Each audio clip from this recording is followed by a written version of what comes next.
Hello दोस्तों, आज हम पढ़ रहे हैं क्लास 6 का चैप्टर नंबर 3। तो अपन धीरे धीरे करके सारे चैप्टर के बारे में स्टडी करेंगे। हर चैप्टर के अंदर कौन सा इम्पोर्टेंट पॉइंट है उसको पढ़ेंगे, उसको समझेंगे और चैप्टर के लास्ट में जो भी क्वेश्चन आंसर होंगे उन क्वेश्चन आंसर को अपन सॉल्व करेंगे।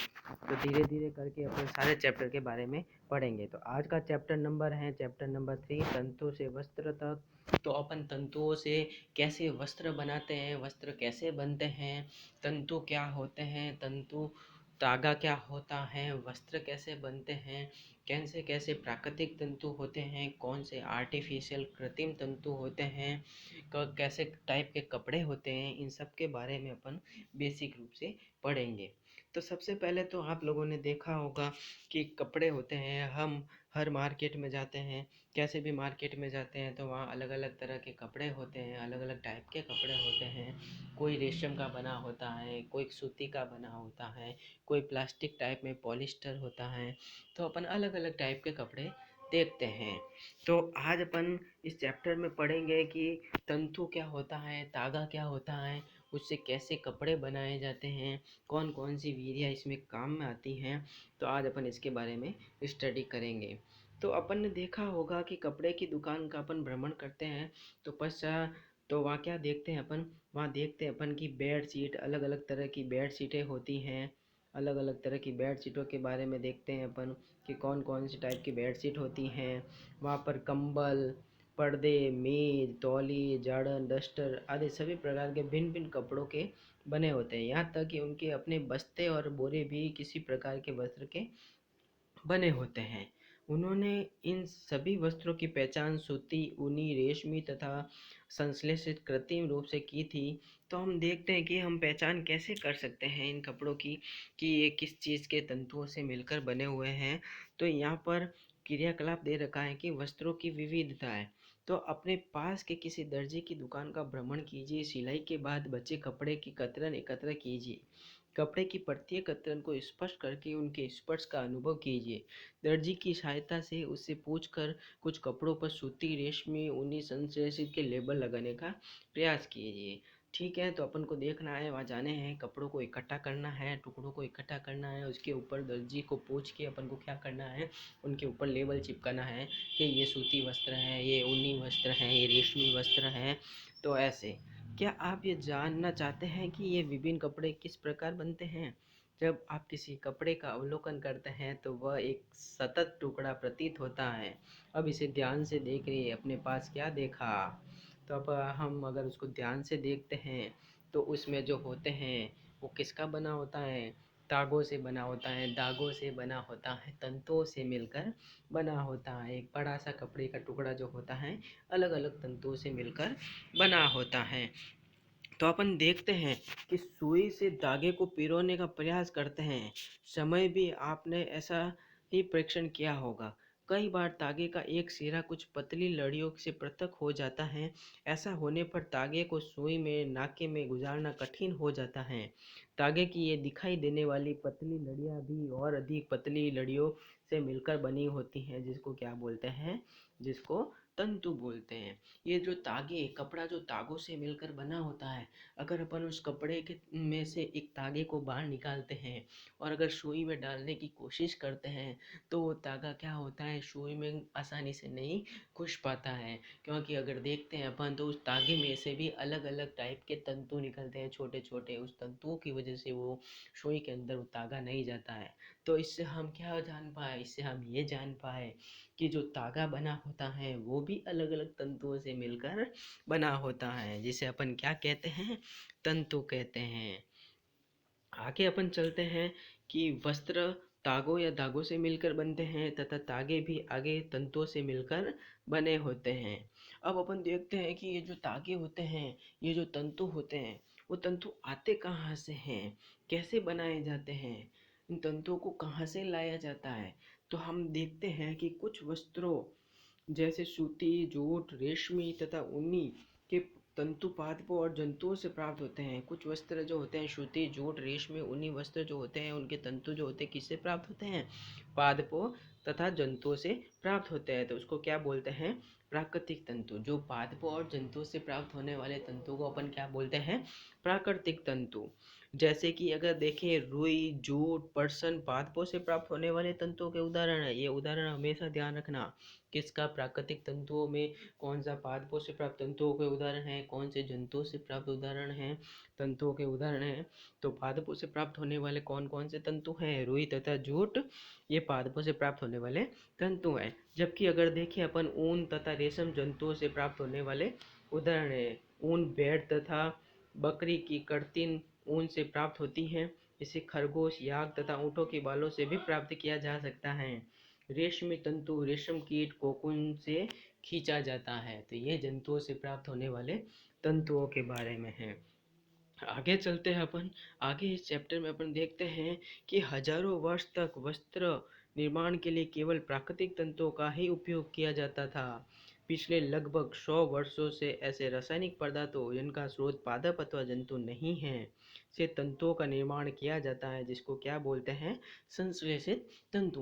प्राचीन काल से हम क्या करते हैं? पादपों और जंतुओं के ऊपर डिपेंड रहते हैं तंतुओं को बनाने में, वस्त्र बनाने में। लेकिन अब कुछ 100 वर्ष के अंदर ऐसा कमाल हुआ है, ऐसे रासायनिक पदार्थों की खोज की गई है, जिससे उनसे रासायनिक पदार्थों का यूज़ कर कर भी हम वस्त्रों को बनाते हैं, जिसको क्या बोलते हैं? संश्लेषित तंतु। अब संश्लेषित तंतु के एग्जाम्पल कौन कौन से हैं? पॉलिस्टर, नायलॉन, एक्रिलिक संश्लेषित तंतुओं के उदाहरण हैं। तो ये संश्लेषित तंतुओं के उदाहरण हमेशा ध्यान रखना आप। अब आगे चलते हैं अपन।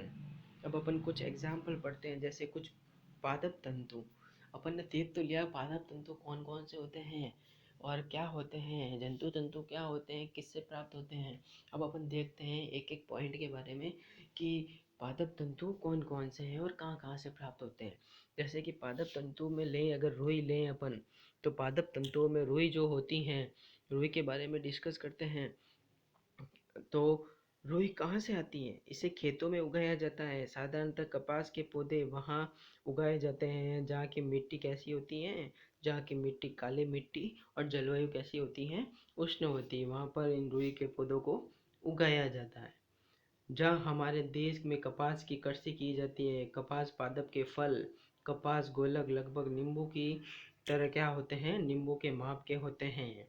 ये कपास गोलक होते हैं। पादप के फल होते हैं जो कपास गोलक के नाम से होते हैं, और ये लगभग किसकी साइज़ के होते हैं? नींबू की साइज़ के ये होते हैं। पूर्ण परिपक्व होने पर बीज टूटकर खुल जाते हैं। अब कपास तंतुओं से ढके बिलोने कपास बीज को देखा जा सकता है। ऐसा कपास का खेत आपने कहीं देखा है? तो अब रुई कैसे प्राप्त की जाती है, कपास कैसे प्राप्त किया जाता है?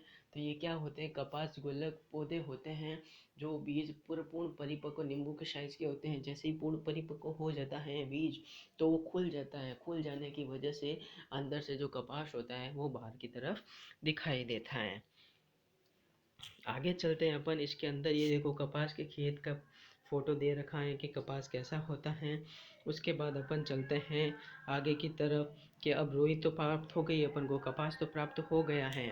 अब कपास से अपन कैसे उपयोग में लेते हैं? तो साधारणतः इन कपास बोलों से कपास को हस्त चयन द्वारा प्राप्त किया जाता है। हाथों से उनको खेतों से तोड़ा जाता है हस्त चयन द्वारा, और उसके बाद क्या किया जाता है? बीजों को कंकतन द्वारा पृथक किया जाता है। इस प्रक्रिया को कपास ओढ़ना कहते हैं। इसमें क्या कहते हैं? हाथों से तोड़ा जाता है और उसके बाद उसको क्या किया जाता है? कंकतन द्वारा क्या किया जाता है? बीजों को कपास से अलग किया जाता है। तो इस तरह पारंपरिक ढंग से कपास हाथों से ओटी जाती थी, और आजकल किसका उपयोग किया जाता है? आजकल इसके लिए मशीनों का उपयोग किया जाने लगा है। उसके बाद अपन कुछ पादप तंतुओं में एग्जाम्पल लेते हैं। जूट। जो जूट होता है, जूट क्या होता है? जूट को पटसन भी बोलते हैं। पटसन तंतु को पटसन पादप के तने से प्राप्त किया जाता है। भारत में इसकी खेती वर्षा ऋतु में की जाती है। जूट जो होता है, पटसन जो होता है, वो कहाँ से प्राप्त किया जाता है? तने से प्राप्त किया जाता है। और भारत में इसकी खेती कहाँ होती है और कैसे होती है? वर्षा ऋतु में होती है। जहाँ वर्षा ऋतु ज़्यादा होती है, बारिश होती है, तो उस मौसम में पटसन और जूट को उगाया जाता है। भारत में पटसन को प्रमुख रूप से पश्चिम बंगाल, बिहार, असम में उगाया जाता है। सामान्यतः पटसन पादप फसल को पुष्पन अवस्था में काटते हैं। जब पुष्प आने लगते हैं तो उसको क्या काटा जाता है, काट के उसको फसल कटाई के पश्चात पादप के तने को कुछ दिनों के लिए किसमें डुबो कर रखा जाता है, पादप को पानी के अंदर डुबो के रखा जाता है। फिर क्या किया जाता है, ऐसा करने पर तने गल जाते हैं और उन्हें पटसन तंतुओं से हाथों द्वारा पृथक कर लिया जाता है। वस्त्र बनाने से पहले इन सभी तंतुओं को तागों में परिवर्तित कर लिया जाता है। फिर वस्त्र कैसे बनाए जाते हैं, क्या किया जाता है कि ये जो जूट पटसन के जो पौधे होते हैं, इनके तने से क्या क्या तागों को बनाया जाता है, धागे बनाए जाते हैं, तंतु बनाए जाते हैं। तो इनके जब पुष्पन की प्रक्रिया होती है तो उन पौधों को काट लिया जाता है और उनके तनों को काफ़ी टाइम तक, ज़्यादा से ज़्यादा समय तक पानी के अंदर डुबो के रखा जाता है, जिससे उनके तने क्या हो जाते हैं, गल जाते हैं और वे अलग अलग तागों में बढ़ जाते हैं और उनके छोटे छोटे तंतु बना दिए जाते हैं। और तंतु बनाने के बाद उनका उपयोग वस्त्र निर्माण में किया जाता है। अब अपन देखते हैं कि सूती व तागे की कताई। अब सूती तागे की कताई कैसे की जाती है, क्या होता है, कैसे किए जाते हैं कताई, कैसे वस्त्र बनाए जाते हैं। तो रेशम से तागा बनाने की प्रक्रिया को कताई कहते हैं। जो रेशे जो होते हैं, जो तंतु जो बने हैं, उन तंतुओं से क्या तागा बनाने की प्रक्रिया को क्या करते हैं, कताई कहते हैं। तो ये परिभाषा याद रखना, रेशों से तागा बनाने की प्रक्रिया को कताई कहते हैं। इस प्रक्रिया में रुई के एक पुंज से रेशों को खींचकर ऐंठते हैं। ऐसा करने से रेशे पास पास आ जाते हैं और तागा बन जाता है। तो कताई के लिए एक सरल युक्ति हस्त तकुआ का उपयोग किया जाता है, जिसे तकली कहते हैं। हाथ से प्रचलित कताई में उपयोग होने वाली एक अन्य युक्ति कौन सी है, चरखा भी जो है एक अन्य युक्ति है। चरखा का भी उपयोग तकई तकली का तो उपयोग किया ही जाता है, लेकिन अब जो है एक चरखा का उपयोग किया जाता है। और आपको पता है चरखे का उपयोग सबसे पहले किसने किया था, महात्मा गांधी जी ने किया था। स्वतंत्र आंदोलन के एक पक्ष के रूप में लोकप्रियता प्रदान की थी उन्होंने, किसको, चरखे को। लोगों को हाथ कते तागों से बुने वस्त्रों को पहनने तथा ब्रिटेन की मिलों में बने आयातित कपड़ों का बहिष्कार करने के लिए प्रोत्साहित किया गया था। खादी के प्रचलन को बढ़ावा देने के लिए भारत सरकार ने 1956 में क्या किया, 1956 के अंदर एक संगठन का निर्माण किया और जिसे खादी एवं ग्रामोद्योग आयोग कहा जाता है। तो कुल मिला के जो रुई से जो तागा बनाया जाता है वो चरखा से बनाया जाता है। अब तो मशीनों का यूज़ किया जाता है। और चरखे का इतिहास क्या है, महात्मा गांधी जी ने इसका शुरुआत की थी, खादी एवं ग्रामोद्योग आयोग बनाया था और उसके थ्रू स्वदेशी चीज़ों को अपनाने के लिए इस पर जोर दिया गया था। तो आगे चलते हैं अपन इस चैप्टर के अंदर। इस चैप्टर में तागे से वस्त्र बनाना। अब कताई तो हो गई, अब तागे से वस्त्र कैसे बनाए जाते हैं उसके बारे में अपन डिस्कस करते हैं। वो होता है बुनाई। बुनाई में तागों के दो सेटों को आपस में व्यवस्थित करके वस्त्र बनाने की क्या कहते हैं, बुनाई कहते हैं, वीविंग कहते हैं। जो तागे अपन ने बना दिए हैं, तागे के दो तागों को लिया जाता है, दो तागों के सेटों को लिया जाता है और उनको आपस में व्यवस्थित करके उनको व्यवस्थित किया जाता है आपस में।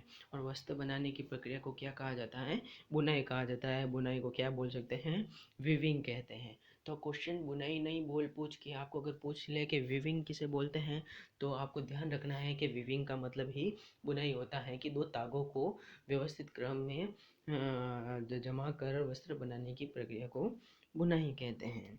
चलिए आगे इस टॉपिक में, आगे चैप्टर में चलते हैं अपन, जिसमें आपको ये फ़ोटो दे रखे हैं। कैसे देखो तागों को एक दूसरे से व्यवस्थित किया जाता है और कैसे ये सीट बनाई जाती हैं उसके बारे में बताया गया है।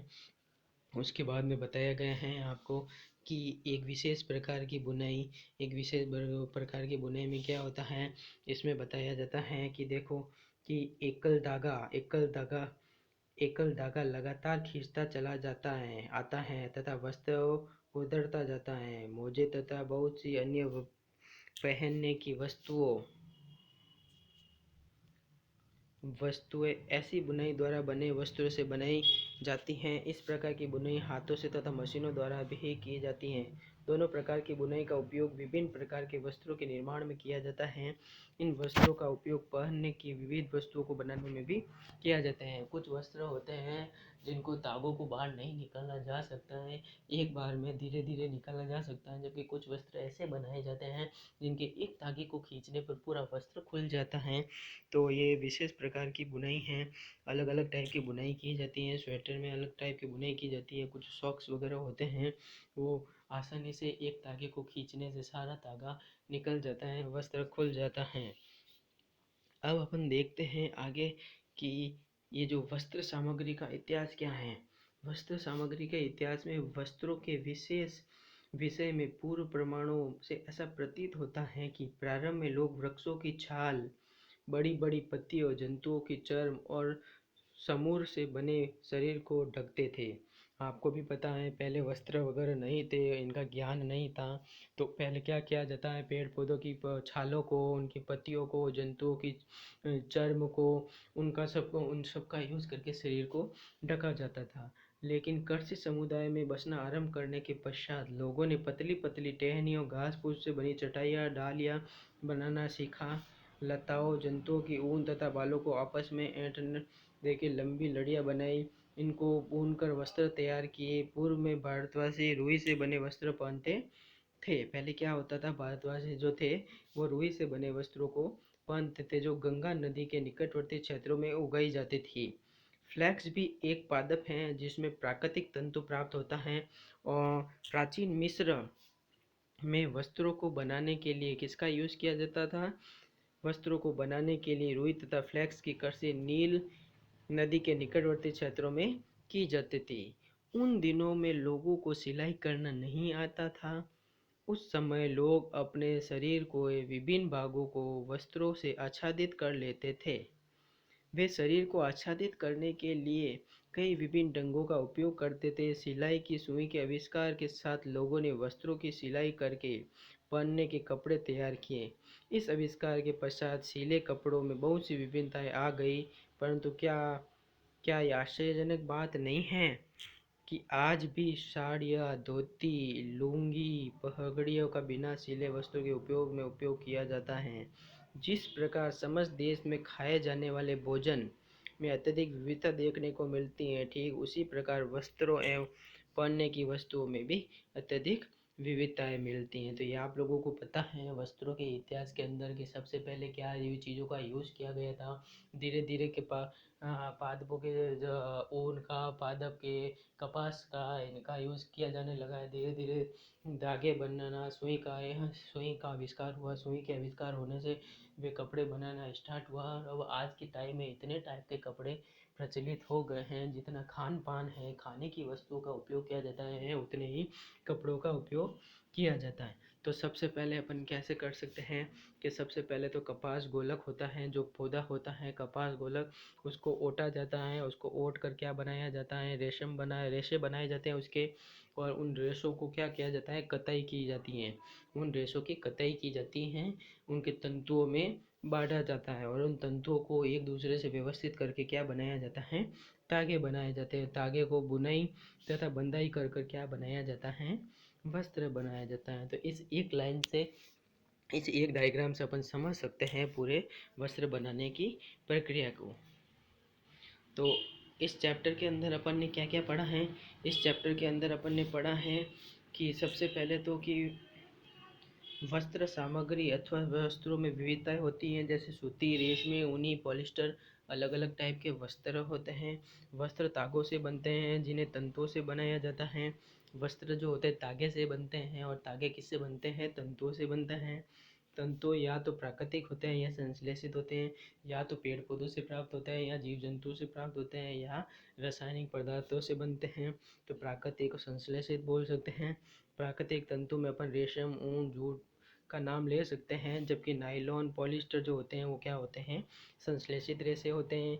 रुई और जूट जैसे तंतु पादपों से प्राप्त किए जाते हैं, ये पता पड़ा अपन ने। तंतुओं से धागा बनाने की क्रिया को कताई कहा जाता है। ये ध्यान में रखना है कि तंतुओं से जो धागा बनता है, उस धागा बनाने की प्रक्रिया को अपन क्या कहते हैं, कताई कहते हैं। धागों को बुनाई दो प्रकार से की जाती है जिससे वस्त्र धागों से बुनाई भी दो तरह की, एक विशेष प्रकार की बुनाई होती है, एक नॉर्मल तरह की बुनाई होती है। तो धागों से बुनाई के प्रकार कितने होते हैं, वस्त्र बनाने के प्रकार 2 होते हैं। तो इस चैप्टर में अपन ने ये पढ़ा है सारा, और अपन देखते हैं अब क्वेश्चन आंसर के बारे में कि इसमें क्या चीज़ें पूछी गई हैं और अपन ने इस चैप्टर में जो पढ़ा है वो अपन को कितना याद है। तो क्वेश्चन नंबर फर्स्ट देखते हैं अपन। निम्नलिखित तंतुओं को प्राकृतिक तथा संश्लेषित में वर्गीकृत कीजिए। कौन कौन से प्राकृतिक हैं और कौन कौन से संश्लेषित हैं, रासायनिक हैं। तो सबसे पहले जो हैं अपन देख लेते हैं ऊन, रुई, रेशम और पटसन। ये जो 4 जो चीज़ें हैं ये सारी क्या हैं, ये प्राकृतिक तंतु हैं। ठीक है। और पीछे जो बचे हैं नायलॉन, पॉलिस्टर जो बचा है वो क्या है, संश्लेषित। ठीक है। क्वेश्चन नंबर सेकेंड में चलते हैं। सत्य और असत्य के बारे में बताना है।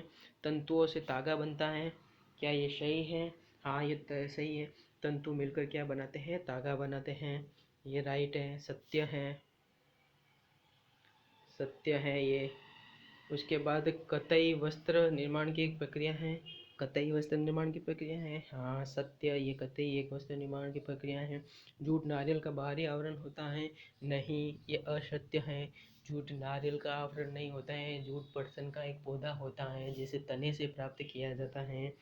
उसके बाद रुई से बिनौले हटाने की प्रक्रिया को ओटना कहते हैं, क्या ये सही है? रुई से बिनौले जो बनाने की प्रक्रिया को क्या कहते हैं, ओटना कहते हैं, हाँ ये सही है। धागों की बुनाई से वस्त्र का एक टुकड़ा बनता है, हाँ ये भी सत्य है। रेशम तंतु किसी पादप के तने से प्राप्त होता है, नहीं ये रेशम तंतु जो होता है रेशम कीट से प्राप्त होता है, असत्य है ये। पॉलिएस्टर, पॉलिएस्टर एक प्राकृतिक तंतु है, नहीं पॉलिएस्टर जो है एक क्या है, संश्लेषित तंतु हैं। फिर आगे चलते हैं अपन। रिक्त स्थान की पूर्ति। रिक्त स्थान की पूर्ति में क्या है कि रिक्त स्थान की पूर्ति में है कि खाली जगह और खाली जगह से पादप तंतु प्राप्त किए जाते हैं। किस किस से पादप तंतु प्राप्त किए जाते हैं, ऊन, इसमें अपन एक तो ले सकते हैं ऊन, ऊन, और दूसरा अपन ले सकते हैं जूट। जूट जो है वो अपन ले सकते हैं, पादप तंतुओं से प्राप्त किए जाते हैं। जंतुओं से क्या है, ऊन पादप से प्राप्त की जाती है, नहीं आप कपास, एक तो ले सकते हैं कपास, और या ऊन नहीं आएगा पहले में, या पादप तंतुओं के बारे में पूछा गया है तो इसमें एक तो जूट ले सकते हैं और एक कपास ले सकते हैं जो पादपों से मिलते हैं अपन को। जबकि जानतर तंतु कौन से हैं, जंतुओं से प्राप्त होने वाले, तो इसमें अपन ले सकते हैं एक तो ऊन और एक रेशम ले सकते हैं, रेशम।